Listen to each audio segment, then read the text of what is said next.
Thanks for having me. That's probably my whole speech done now, so we can go for lunch. Sorry. No, it's fine. It's absolutely wonderful to be here. It's always very exciting to be invited. Yeah, so my name's Simon Duffy. I founded Bulldog with my best friend in 2006. We're currently the largest natural skincare brand for men. We're the fourth biggest in the UK, so we're behind L'Oreal, Nivea and Gillette, but we're ahead of people like Simple, King of Shaves, and for the last year or so we've been doing Export. I'm going to tell you the story, how we came up with the concept, some of our social marketing, and I'll take questions or over lunch if we're running out of time. So that's me on the left. That's me on the right. Rodri on the left. He doesn't like to be seen. He kind of hides in the background. But our mission was to create the most exciting and dynamic male skincare brand in the world. I remember clearly when we first had the idea. My wife sent me out to buy some natural skincare products for her. And I was in this store. There was thousands of natural skincare products for women, but there was just nothing for men. I was speaking to the whole body staff, like, where are these naturally formulated skincare products for guys? And they were saying, well, there isn't actually. Often we send our gentlemen visitors to female versions. There's lots of things we love about these brands, but as regular guys, it's just from a marketing perspective, it just doesn't quite have the ability to connect with a regular guy. We just didn't feel that normal men would take these products into the showers. From a formulation perspective, kind of inspirational to us, but from a marketing perspective, not quite there. Male skincare in the mainstream, I mean, this is a category that we knew as shoppers before we were running our own business, and it struck us as it's quite boring. All through our repertoire as men, whether it's cars or magazines or stuff that we spend our money on, there are brands that we love. And when it comes to skincare products for us, it's just something that we always felt held it back, whether it's very functional, it's always the same colors, it's very similar. There's one brand right at the end, Lynx, which is a brand that I think has an enormous amount of fun. It's the implausibly scrawny guy like sprays the deodorant on himself, and the girls are like fighting to get to him, and that doesn't work, by the way. We tested that quite heavily while we were working before, but that's something that has kind of an emotional connection. But I think everything else from the right is very similar, very commoditized, very dry.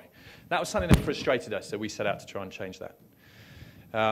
I think the key thing for men which holds us back is that all these brands really feel like female brands. I mean, in my own experience, Nivea and L'Oreal, which are the two leading male skincare brands in the UK and my market, they're brands that I think I probably first came into contact with through my mum. So they're my mum's brands, and that's how they feel to me. Like, we wanted to create products that kind of put male insights right at the heart from the beginning and be masculine and just speak to us directly. So this unisex compromise, we see female products kind of badged up and positioned for men is kind of generic in the mainstream, but it's also a premium thing as well in the department stores, which isn't really a chain we play in the UK. It is in Sweden, but it's a theme that's rife. From a marketing perspective, we think that, again, it's fairly standard thinking. It's you know, the beautifully ripped black and white model running across the sand, or he's up on the sailing boat, and yeah, not kind of similar, but you know, potentially it's aspirational for men. But I think a lot of men are just a bit frustrated of it, bored by it, because they see it the whole time, and also they're never going to get there themselves. So, and we're not sure it's going to work. And then there's a generic approach to marketing as well. Sport is the real default for men. I mean, that's how we're getting men together, and that's often the way that we're communicating and connecting with men to talk about our brand. So that was something which we kind of noted but wanted to move away from. So the Bulldog, this is where we started. Like, we thought of him as hardly the most athletic character out there. To be honest, he's a little bit fat, he's a little bit wrinkly. He's probably more at home stealing your sandwiches than chasing sticks in the garden. But he, there's things we loved about him. We're both dog owners. Rodri had a Bulldog. So our key brand thought is man's best friend. I mean, we like Bulldogs because they're tenacious, loyal, masculine, always by your side, that kind of a daily companion. It's memorable. It's something which we think gives us the platform to connect and speak with men in a more irreverent and conversational tone. We've summed this all up as a video. So this is one of my first of two videos I'm going to play. I'm just going to pump the volume up. Whoa, okay. See how this goes. 1, 2, 3, 4. Why oh why does everything feel the same? Frankly, it's becoming impossible to pick a product out of the endless sea of blues, blacks and greys. Why do half the products come out of my girlfriend's handbag? We're sick of for men versions of girls' brands. Why can't brands be designed just for us? Why do all these companies take themselves so seriously? We've given up on max power language. Who needs an alpha hydrating NMX Hydra solution? What's it all mean? It's time for something new. It's time to reclaim that bathroom. Meet the Bulldog. Hardly nature's prettiest beast, nor the most athletic. But when push comes to shove, who would you rather have by your side? A friend for life and a daily companion, all wrapped up in a nice little package. The Bulldog range is no nonsense, talking to men in the same way that men talk to each other. A big story delivered with style and humour. Industry-leading natural formulations loaded with amazing natural ingredients. Ginseng, green tea, bergamot, armoires and many more come together to deliver a unique natural grooming experience. And of course, all the Bulldog products are free from parabens, sodium lauryl sulfate, artificial colours and artificial fragrances. It's time for something new. Meet the Bulldog.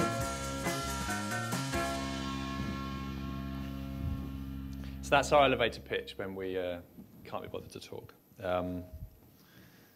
So this is the range. I mean, I think one of the things we think about men is that there doesn't need to be too many products. There can be a few products, and that's enough for a regime.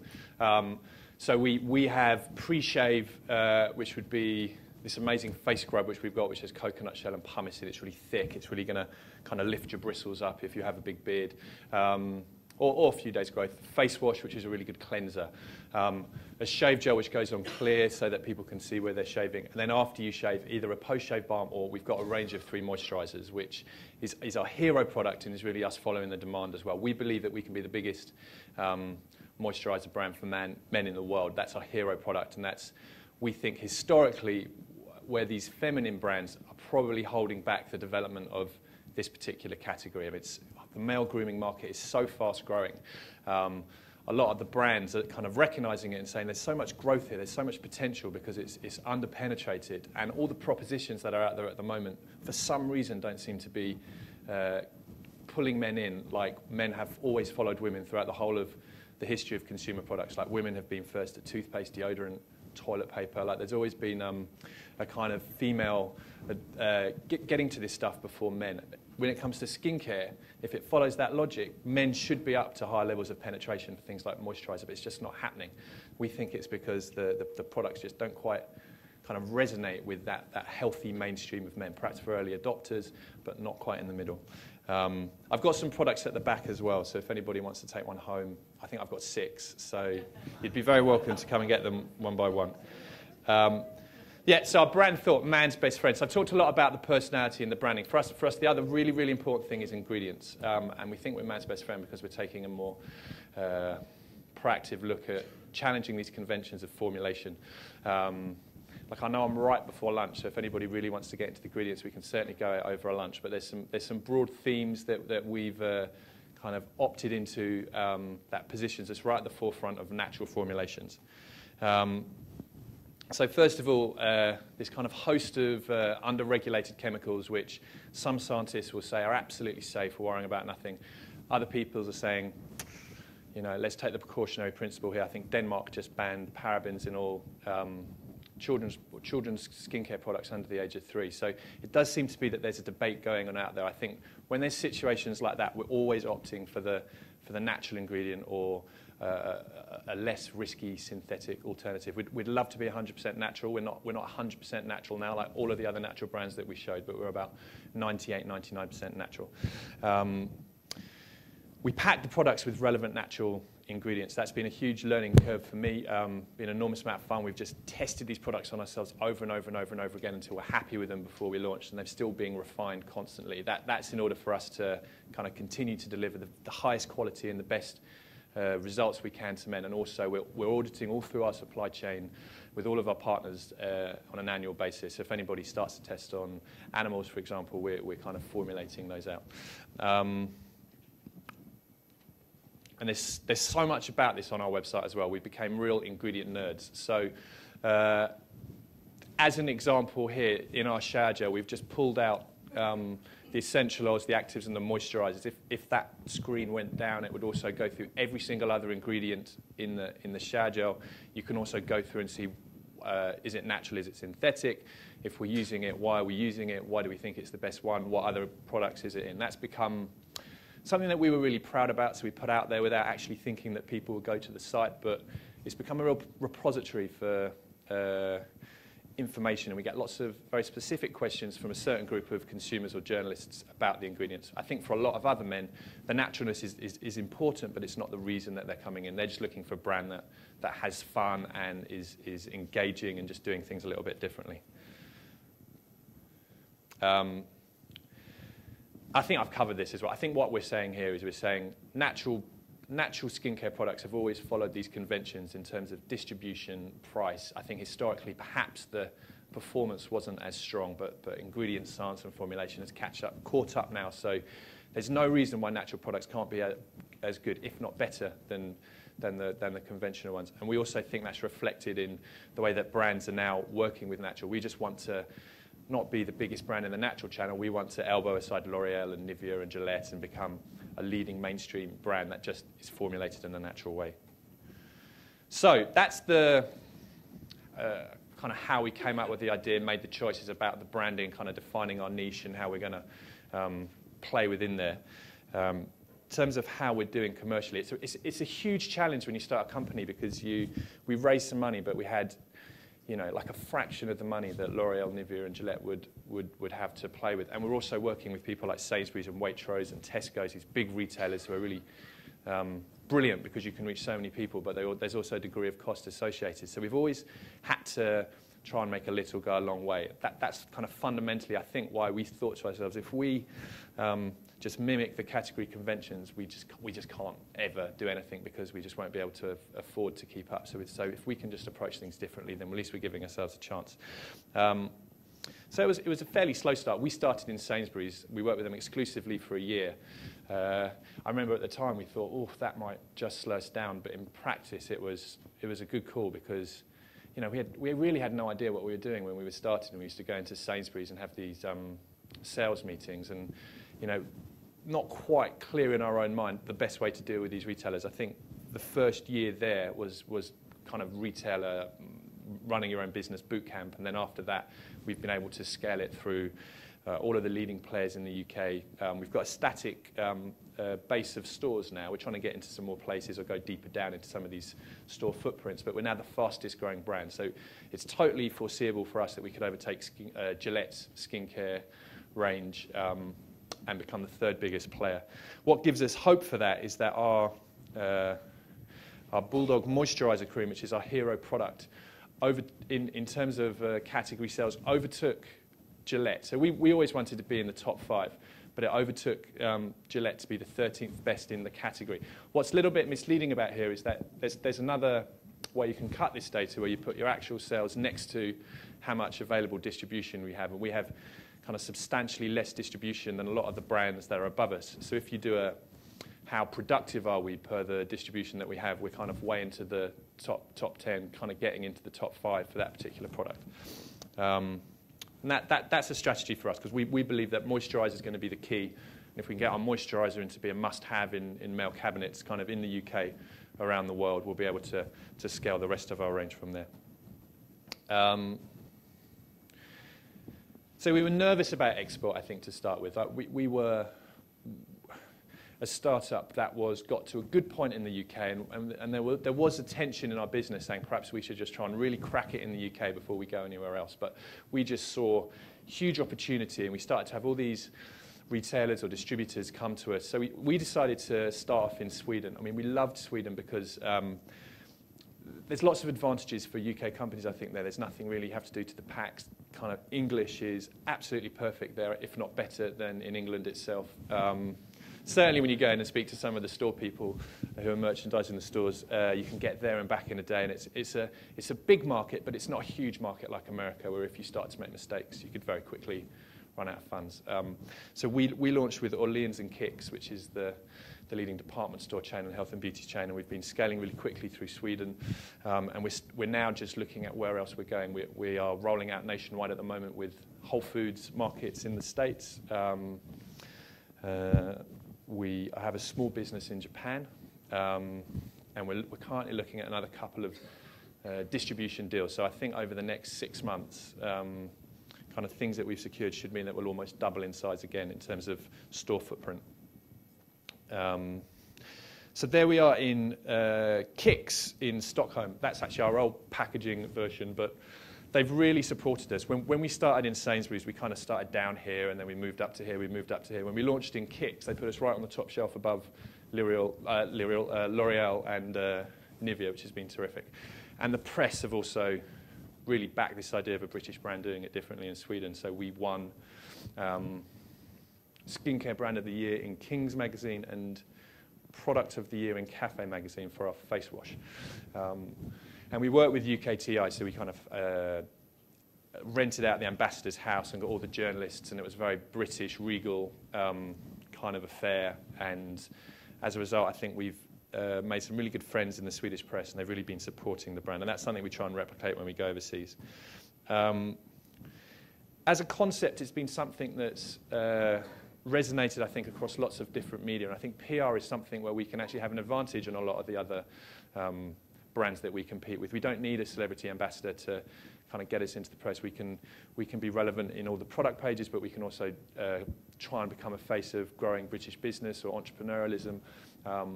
And the products have been picked up, everything from, you know, the shishi sophistication of Vanity Fair to Zoo and FHM, which in the UK are kind of the leading lad mags. We've won lots of awards and accreditations. We were Sainsbury's Small Supplier of the Year, which was a really cool thing to get. We won a Good Business Award from the RSPCA just to reflect the openness of our site and what we're trying to do around kind of avoiding companies that are still actively testing on animals. I think we're the first male skincare brand in the world to be approved as cruelty-free by the BUAV. And then the Startup Stars Award here, that was to say that we were the leading UK startup in 2008. I don't think of us as a startup now, I think we're probably 4 years into it, so it's now, you know, trying to overtake Gillette. We should kind of put that phase behind us and think of ourselves more as a real company, even though we're just only 4 people in the office back in London. New media has also been a really big part of how we've sought to learn about the business for ourselves, connect with our leading consumers to kind of derive insight about what they're looking for, what they're liking about the products, and also how we're spreading the message. There's a few more things we'll be doing with social media later this year, which I won't talk about now, but I'd encourage you to kind of stay in touch and log on for our newsletters. We did do this. We've reached out quite a lot to bloggers. They've also been tremendously helpful for us in the UK, both in terms of giving us a platform to tell our story, get really relevant, interested people to connect with us. This lipstick thing we launched was actually a joke for April Fool's Day. Like we wrote potentially the most immature and childish press release of all time about the Bulldog getting his lipstick out for April the 1st, just thinking no one can possibly pick this up. And actually we had a leading male journalist who was like, I think I'll feature that in my magazine. And we were in the office going, should we tell him, should we not tell him, how far can we let this joke roll? But in the end we told him, we thought that was the right thing to do.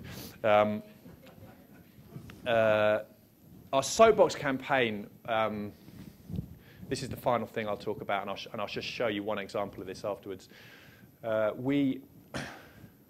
I think we looked at advertising and thought, there's things we don't like about advertising. The main thing, it's so expensive. Second thing is it's very transient, you know, it's here and gone. So there's just no way we can kind of connect and grow our brand in that way. So we came up with this idea that we will create content that will be funny and relevant and pay for all of that ourselves. And we did that with David Mitchell, who in the UK is a leading comedian. Then we'll put the content out for free in relevant places. So our website, YouTube, the Guardian website, which is a small newspaper but a really highly trafficked website.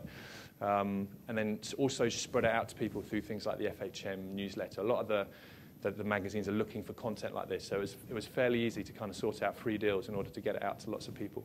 And then we would just bumper the front and the end of this free content which we were creating with a small branded message. So that was our strategy. So we, for a, not a few £1,000s, but for a little bit of money, but not really that much, created 40 episodes of our Soapbox campaign with David Mitchell.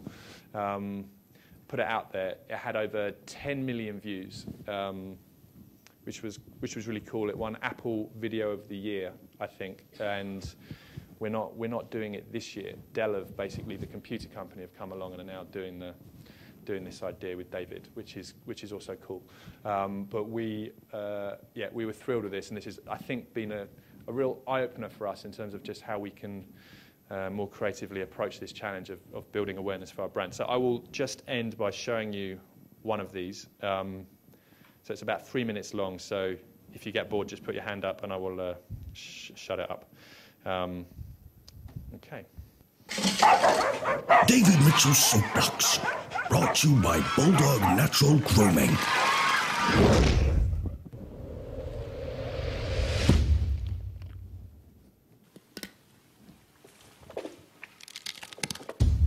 You may have noticed that these podcasts are generously sponsored, well, self-interestedly sponsored, well, at any rate, sponsored by a brand of men's grooming products, who have decided, for reasons best known to themselves, that their range would profit by being associated with a series of 3-minute rants from a man for whom grooming is self-evidently not a burning issue.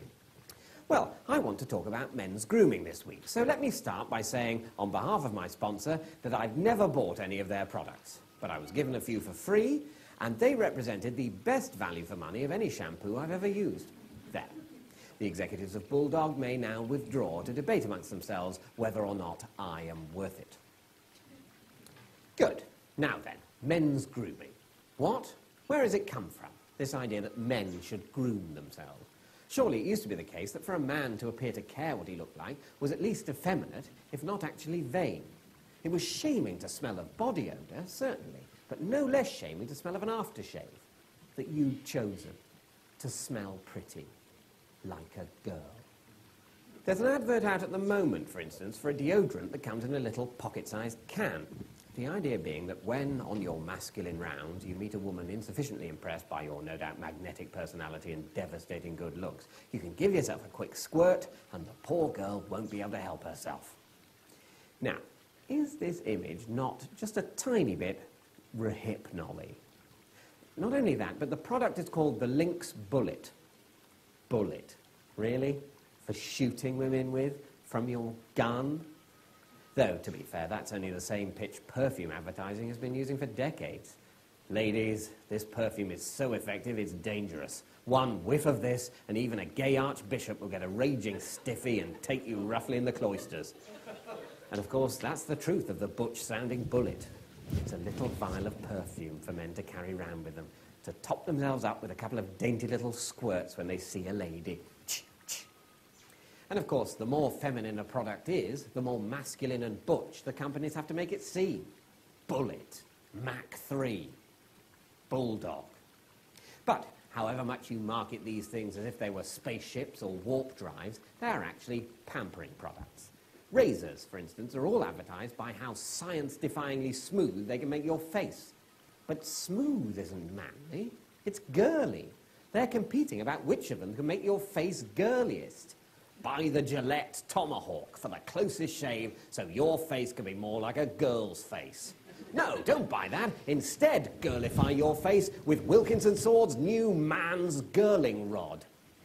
I look forward to the inevitable day when they start selling other providers of softness and comfort this way. Armchairs, for instance. Introducing the new Cozytron 5000. Finally, your ass will conquer the armies of discomfort with the softest armchair invented by science. The first cushion makes you comfy. The second cushion makes you comfier. But the revolutionary new third cushion transports you to a snugness you never dreamt possible. The Cozytron 5000. Breaking the frontiers of snugglydom. Bulldog Natural Grooming, packed with essential oils and available nationwide. Well, that's it.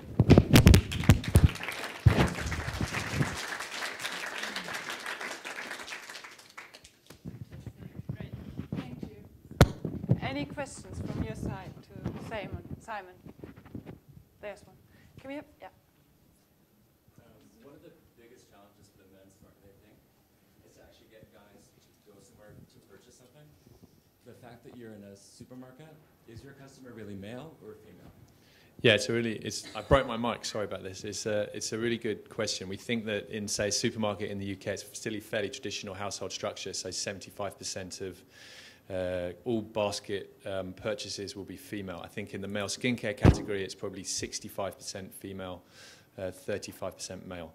So it's something that we've really toyed with. So we, I guess, thought, should we position these products and try and make them relevant to women so that they'll buy them for their men, or shall we position them and try and make them relevant to men? I think it's probably a really obvious strategy to do that if you have a massive brand like L'Oreal. Just in my own opinion, that's so powerful for women that you would, it's a really obvious thing for her to recognise when she's looking for something to buy for him, and I can totally understand that. But I think we can, but we decided to focus it 100% on men, and I think that just gives us clarity about what we're trying to do. And I think with other categories like baby toys, for example, they're also bought by women for babies, but they're positioned at babies. I think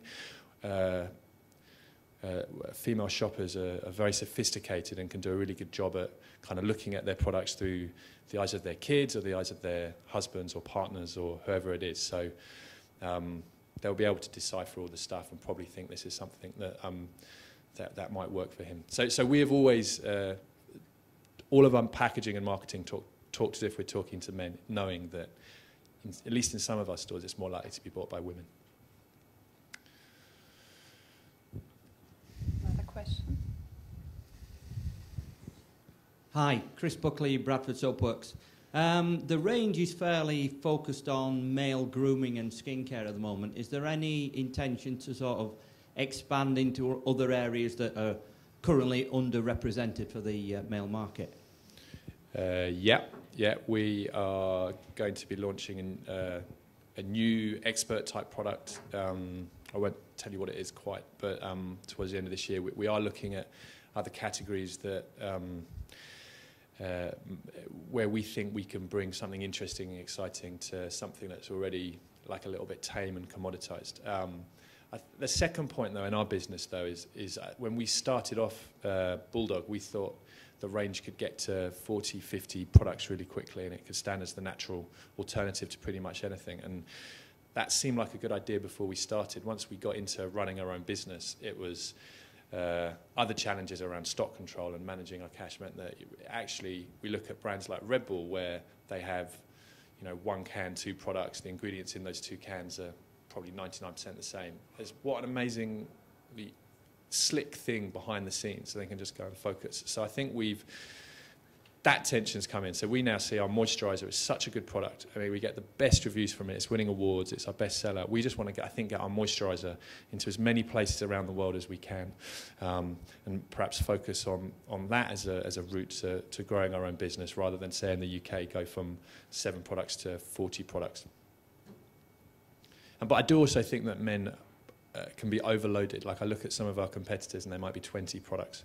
And I think sometimes I look at the shelf and just go, oh, I'm confused. I'm going to just reject the whole thing and walk away. So I think we also thought, we talk about it being no nonsense, like honest and straightforward. So there's one face wash, there's one face scrub. And that's how I think the majority of men want to shop and engage with the category.